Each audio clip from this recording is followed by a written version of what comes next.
Step 3 is the group interview. This is where you're coming in to your Zoom group interview, your face-to-face group interview, and you're pitching your opportunity, you're selling your opportunity with the intention to convert people to take next steps into a one-on-one. During the group interviews where they're really learning about the A to Z opportunity. Now there's multiple ways to do this, but the way that we set this up for our clients is we provide for them an 8-step group interview script and an 8-step PowerPoint that aligns with that script. At a high level, that 8-step process is first the pre-frame and the introduction. That is just introducing candidates to this process, why they're there in the presentation, what they're going to learn, what next steps will be if they're interested in the opportunity, and just really setting the tone for the presentation. So this is really similar to what you probably do in the home when you're selling your products and services. You do a pre-frame and you set the tone for exactly how the sales conversation is going to go. That's exactly what step 1 in our 8-step group interview process is all about. Step 2, 3, and 4 is about your culture, your industry, and your company. Now, what's incredibly important about these 3 steps in the process is as you're explaining these things, candidates need to be drawn in and understanding that this opportunity, this presentation, your company, from a culture, industry, and organizational perspective, is incredibly unique compared to other opportunities that they've heard about. Your goal is to help them understand that your culture, your industry, your company story, and plans for the future is more exciting than any opportunity that they've seen and that they will see. And so what I've done in the first half of the presentation is I've set the tone. I've talked about the culture, the industry, the company story, the plans for growth in the future. And all of a sudden, candidates are in the group interview presentation and they're like, wow, this sounds really cool.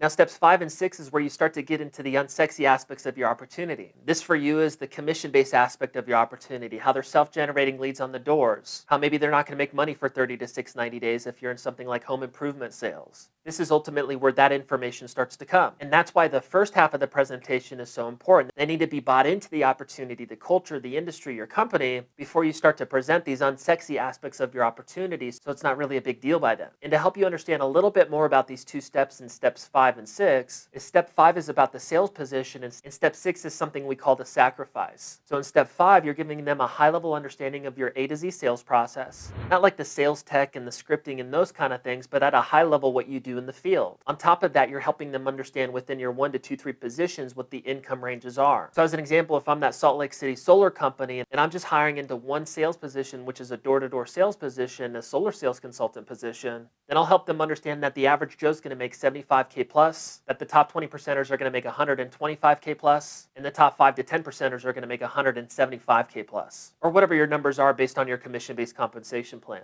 Again, step 6 is called the sacrifice, and this is really just educating the group interview candidates on what it looks like to see true success in their life, and helping them understand that there's a sacrifice regardless of what career path they go down, whether they want to be a doctor and go to school for 10 years to make 6 figures, and how that's a time and financial sacrifice, or if they want to go down the route of being a low salaried worker and just barely paying their bills like the average US citizen, and how that's a sacrifice of probably being miserable and being broke and working till they die. And bringing them into the sacrifice of what it looks like to ramp up into your position, which is maybe going through the learning curve of door-to-door sales and going through that initial ramp-up period over 90 days, maybe like in a roofing or solar sales position. In most cases, in a door-to-door sales opportunity, the sacrifice is going to be in those initial phases of learning the door-to-door sales gig and ramping up to a good income. But hopefully that makes sense. So what we've done in the first half of the presentation is we've built value, value, value, just like in a sales pitch. And we've gotten them excited about our opportunity. In steps 5 and 6, we've presented the unsexy aspects of our opportunity, but set the tone of really what it looks like. And then we lead into step 7, which is all about the career path, so that they know once they get through that sacrifice and they're crushing it in the sales position, that there's other opportunities in your business. This is where you need to get really clear on what you want to accomplish as an organization, so you can reverse engineer the team size and understand what leadership structure, what leadership opportunities exist to accomplish your revenue goals in the future. This allows you to actually present these things as objective truths in your business, resulting into recruits getting excited about it. Advancement opportunity is one of the biggest reasons we get people to take that next step into our commission-based door-to-door sales opportunity. And it's important for you to understand exactly what opportunities exist. Now, once you got really good at this presentation, you should be converting 50+% of the candidates in the group interview into one-on-one interviews. Now, depending on if you're doing group interviews via Zoom or face-to-face, is going to determine what process you do from the end of the group interview to the final interview. But there is sometimes an additional layer of screening and scheduling that needs to happen in between the group interview and final interview. But obviously step 4 would be the final interview. Now, in terms of the SRE recruiting model, this final interview is also an 8-step process, but I'm just going to focus on the most important aspects of the final interview for you.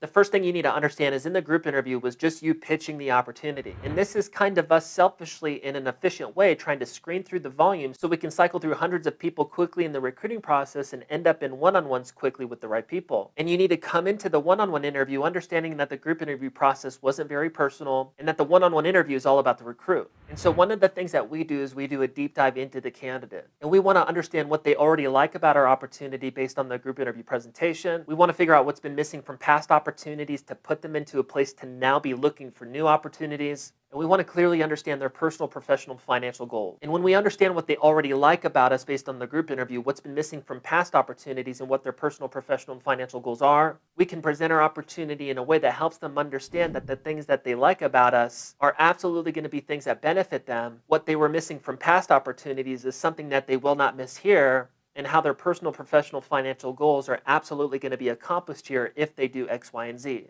And when we can make those things more real to them in that one-on-one interview process, their confidence about moving forward is much higher. Now, from a role fit perspective, in that one-on-one interview, we want to make sure that they're actually excited about our mission and company vision. If they're not excited about what we're trying to accomplish day to day, what we're trying to accomplish over the next 5 to 10 years, then it's simply not a fit. Another ideal is that we figure out through the one-on-one interview questioning process is that they align with our company values. If at face value, it seems that they're excited about the mission, the future vision, if they align with our company values, which of course we can't know for sure until we see them play out, then those are good signs that it's potentially a good recruit for you. And that last role fit item is all about sales ability. Now this one's going to be radically different for every opportunity. We have organizations in the same industries, in the same markets that can take kids and turn them into champions, and also other clients in those same markets in the same industry who would think those same kids that are younger are totally not a fit for their organization. And so your personal leadership and management and training experience is heavily dependent on the type of recruit that you want to bring on board. But in general, from a sales ability perspective, the more alignment they had in the past around their sales background to your opportunity is going to ensure more likely that they're a fit. So what I mean by that, if I'm that solar company in Salt Lake City and I'm hiring a rep that did solar sales for the last 12 months and he did well in it, then obviously that's an ideal. The next ideal from there would be somebody who did outside sales, but they self-generated and closed their own deals because we're pushing somebody into a door-to-door sales position.